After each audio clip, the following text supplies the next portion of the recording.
Welcome back. We are talking about nitrogen fixers. Not honey locust, not black locust, but something you might be able to use in your garden.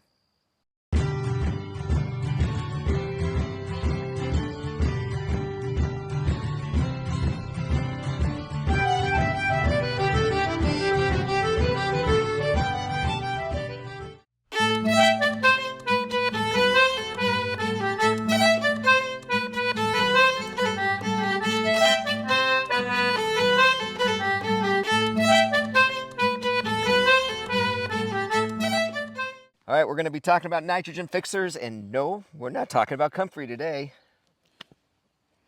Comfrey's not a nitrogen fixer. Damn it. Comfrey will bring up nitrogen from the roots, but it's not a nitrogen fixer. Hey, we're talking about... hold on. Oh, sorry, the bugs have gone off you to me. The Carolina wave. No, they're on me and... It's because we're by Fabio. In me and probably. Okay.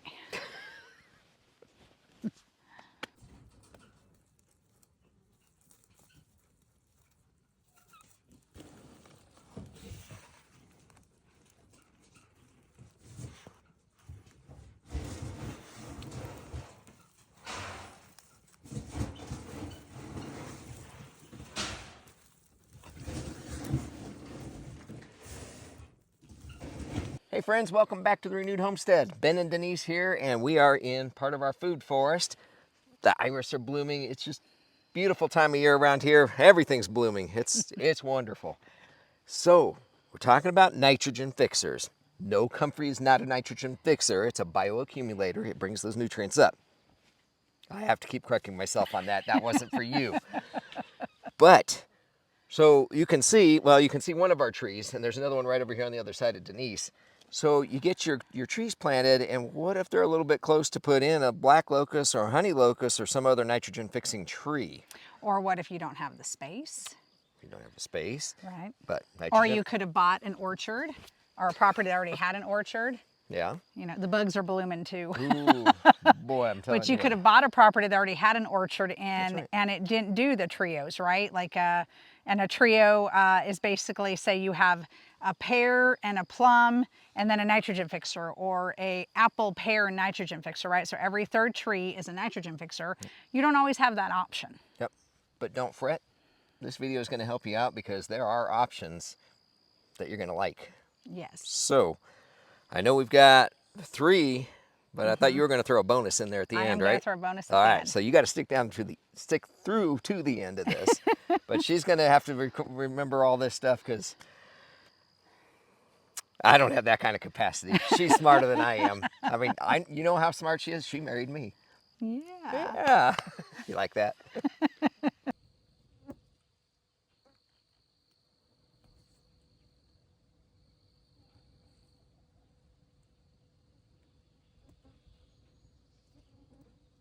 All right, so we've moved down towards the other end of our food forest, or at least a portion of it anyway.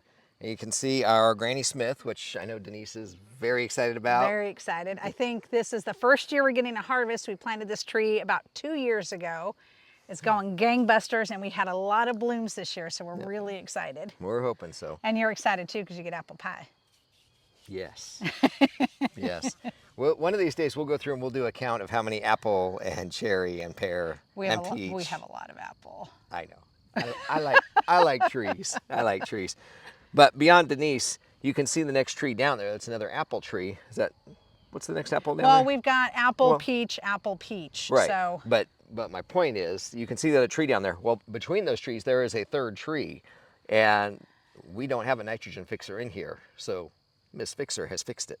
Yeah, so when we started, we knew we wanted some nitrogen fixers, but we got a little excited and planted before I really started getting into permaculture and before I really got my permaculture design, before I completed my permaculture design course, and know that we need nitrogen fixers. And as we stated, sometimes you might not have the space for another tree. Now we do have honey locusts and we do have black locusts in many parts of our property. But in between some of these trees, we did not have a nitrogen fixer, but there are options if you don't have the space to plant another tree. So the first one that we've planted, now these are still pretty small because they're fairly new plants, but I want to talk about blue false indigo, Baptisia australis. And this is a blue false indigo. Now this shrub's going to get to be about 3 to 5 feet high. So it's a fairly compact shrub. This is nitrogen fixing. And a bonus, all of these are native to North America that we're going to be talking about today. Now, why do we care if they're native to North America? Because we don't want to inflict plants like kudzu that has gone gangbusters all over the East Coast and in the South that is actually displacing native species and killing trees. We don't want to do that. So we want to use species that are native to North America, so that way we don't necessarily have species that are going to displace the natural ecosystem, the natural plants of the ecosystem. So the first one is blue false indigo. Now, the reason blue false indigo has its name is it was used as a dye primarily many years ago. And indigo is like a bluish purplish color, and they'd be able to get this blue. It wasn't quite an indigo, but it was close enough that they called it a blue false indigo. Now, pollinators absolutely go nuts for this plant.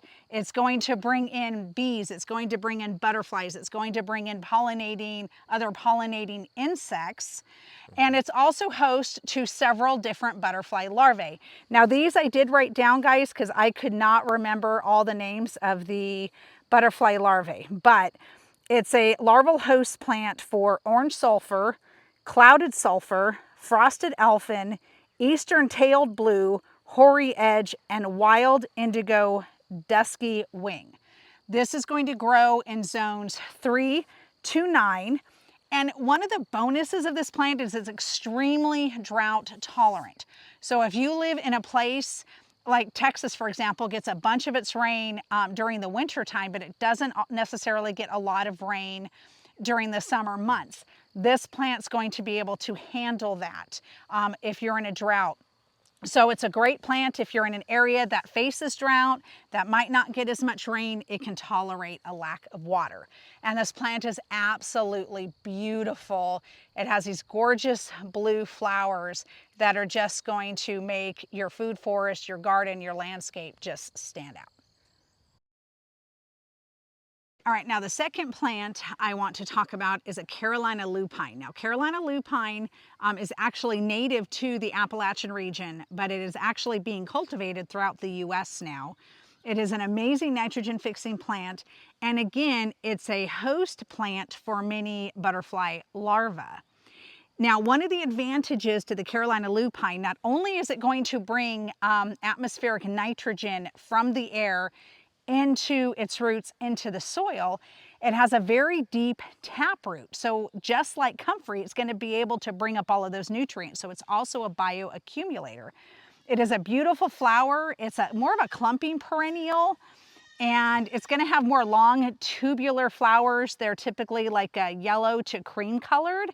And it's just a beautiful, beautiful flower that beneficial insects also love. Now, this typically grows in zones 4 to 9. It's not going to be as drought tolerant as the blue false indigo, but it's actually a pretty hardy plant, as I think every nitrogen fixer I've ever read about is. Seems to be a common trait. Seems to be, exactly. And it's going to help. So you can plant, these aren't going to get as tall. You can plant these near your trees. You can plant this in your gardens, and it's going to provide that nitrogen not only for your insects, but also for the soil organisms. Okay.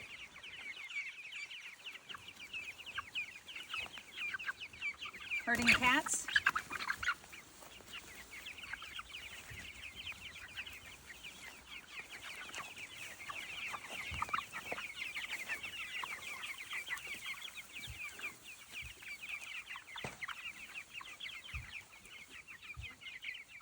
Can't tell me that's not the best life ever for a bird.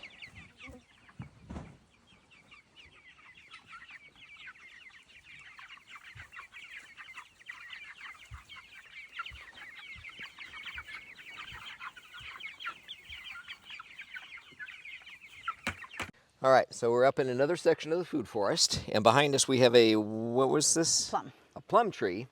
And I know you might be looking at it going, well, what's with all the grass? Well, the other thing you need to look at is we've got a whole lot of clover, and between that and strawberries and some other ground cover, we're trying to outcompete the grass. You know, if you ask Billy or William over at Permapasture's farm, they'll be like, don't worry, you can outcompete it. You don't have to worry about pulling those grasses. Besides, we cut the grass and we throw it in with the rabbits, and they are in heaven. Yes. But so this has just gotten away from us because it's spring and spring flush, it's growing like crazy. yeah, this wasn't here last week. Now it's as tall as Right. knee high to a grasshopper's eye, or Knee high to a grasshopper. something like that. Anyway, so the next nitrogen fixing plant on the list. This is actually, well, it's not here, it's down there, is false indigo. Now, don't get this confused with blue false indigo. Now, these are both part of the pea family, and the Carolina lupine is closely related to the indigos. This one is a Morpha fruticosa. So, You're Latin saying name. it's wrong. Besides, you're saying it wrong. It's Leviosa, not Leviosa. Right. So now, like I said, do not get this confused with blue false indigo, because this can get up to about 12 feet tall. So you definitely want to plant the false indigo in a much more open space. Now, it's not going to get as tall as a tree, but it can grow 6 to 12 feet, which is, fairly high. Plan your plants. Plan your plants, exactly. Now, again, this is native to North America. You want to be careful with the false indigo though, because in parts of the country, especially in the Northeast, this can become invasive even though it's native to North America. So just keep that in mind. But the actual Latin name for it means deformed or formless. And the reason it has this Latin name is because the flowers are unlike any pea flower you'll ever see. So it kind of looks deformed. That this is a phenomenal plant. Not only is this going to bring in all of the good pollinators, but it's also going to help you with those beneficial insects like the parasitic wasps and the lacewings. So this can be a great addition not only to your food forest, but also to your garden, because it's going to feed your plants, but it's also going to help you get rid of those really bad insects that you don't want in your garden or your food forest. Now, this is another great plant. This is a larval plant. Now, this is a little bit different than the blue false indigo, but this is a larval host plant for the California and southern dogfaces, silver spotted skipper, gray hair streak, and hoary edged skipper.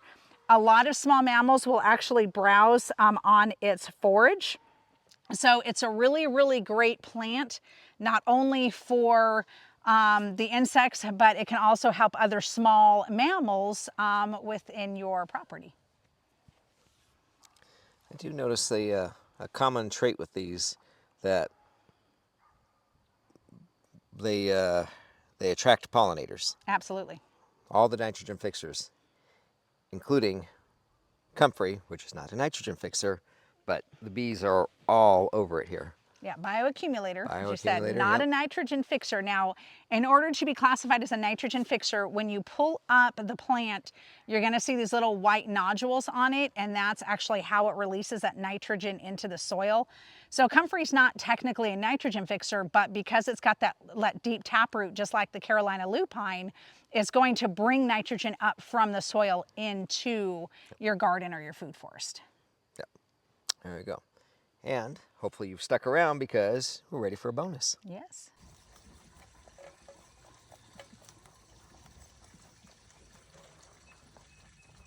All right, now I told you we weren't going to talk about comfrey, and we've talked about it twice now, the bioaccumulator that it is, but I wanted to show you, look how beautiful these plants are. I mean, this is about full-grown comfrey.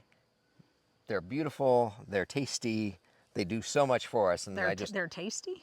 They're tasty. Well, the animals think they're tasty. Yeah, the animals think they're tasty. I have chewed on a leaf. I have actually made comfrey tea, soaking the leaf in water, and tried it. I enjoy my coffee much more. But I just wanted to show you, we talk about it all the time and about how we use it and all that. And these are the exact plants that if you were to order comfrey root from us, this is where they would come from. I mean, we're practicing what we preach. And so anyway, so are you ready for your bonus plant? I am. All right, let's hear it. We're actually talking about bayberry. Whoops. You know, your foot was there. We're She's been talking drinking again. yeah, right, water. Bayberry, which is not a member of the pea family. It's actually a member of the wax myrtle family. Now, bayberry is a very hardy plant. It actually grows along the coast, so it can handle that salt water. So it tells you how hardy this plant is. It also does fairly well in drought. Now, bayberry was traditionally used in candles. So the berries, when they would break them down and make the candles, it didn't give off toxic fumes, and it didn't sputter and smoke like most candles of the day. So they used it in candles. And then it became associated with Christmas. So they used to make bayberry candles for Christmas. I don't know if any of you remember that. So we actually didn't plant bayberry for the nitrogen fixing capabilities. We actually planted it for the berries so that I could make bayberry candles from it. Now ours is still really small. We just got it about a year ago. It's about that big, but coming back. It's full doing force. really well. Yeah. But my mother used to burn bayberry candles at Christmas, and it just brought back such a great memory.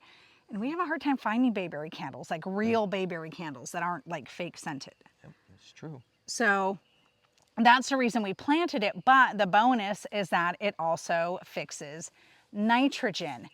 Now it's going to get to be about 5 to 10 feet tall. It can grow taller, but on average it's about what I believe 5 to 10 feet tall. Yeah. So it's going to get to be a fairly big shrub, so just keep that in mind. Now the berries are toxic to humans, but many birds love them. The yellow rumped warbler You got it. is one that really likes this, as well as a lot of other birds. So you can actually attract birds into your garden to help you with insect issues with the bayberry plant. And it just, I don't know, I love the smell of bayberry. Let me know if y'all remember bayberry candles and if you like the smell of bayberry. I love it. What she's really trying to do is create a market, so when she starts making her candles, she can sell them back to you. Remember that video we did? No, that plant is a long way from being able to Yes. harvest to do that with. But once anyway, we can, I will be making bayberry candles. That's right. That's right. Very nostalgic Christmas. Yes. Yeah, we were glad to find that when we did. So, all right, now This weekend. we are busy. We have not released the super secret event that I was doing last weekend yet, so you're still gonna have to wait on that one. But I was busy all last weekend, and this weekend, starting tomorrow, which is Friday, we are going to be at Mountain Readiness in Harmony, North Carolina. That's right, and hopefully some of you will be able to come out and see us in person. We're going to be there all day Friday, all day Saturday. We will have some comfrey root with us. It's limited supply, but you know, we're going to take what we can. And Well, and the advantage, you don't have to pay shipping. that's true. in person, That's true. But so. hey, you get to meet Denise in person. Yeah, right. And I'll be there too, but I'm just kind of the sidekick. You ask for it. We're going to deliver October 5th. We are doing another get-together right up here in Burnsville. And The setting won't be quite as pretty, No. but this venue was free. it's So, free and it's right off the highway. So, Yes. you know, very, it's actually very, our church, so yeah. we'll be doing it at our church. very easy to get to. And, but, you know, it will be fairly limited just because it's a indoor facility. And so kind of first come, first serve. You can reserve your spots now. Like we said, it's free. Yep, just a homesteaders meetup. It's nothing official. It's just a chance for us all to get together, get to know each other. Hopefully we'll be able to build some community, and hopefully, you know, some homesteading groups can come out of this so that we can all support each other. Yeah, and that's exactly what happened last time. We were still in contact with several people that we met there, and you know, forged great relationships with, and hope to do some more of that, and likewise with you. Maybe you'll find some people that are closer to you than where we are, and so forth. But Yeah. anyway, so this weekend, Harmony, North Carolina, October 5th, Burnsville, and of course this wonderful comfrey plant you can get online at Shameless plug. renewedhomestead.com. Yes, absolutely. As well as your hori knife. Don't leave home without it. Unless Yes, you're people rave about the NAF, by the way. They do, unless you're going through TSA. You're not going to want to take it with you. Oh, I could put it in your luggage, couldn't you? Well, I guess you could check it, yes. Yeah. That's true, you could check it.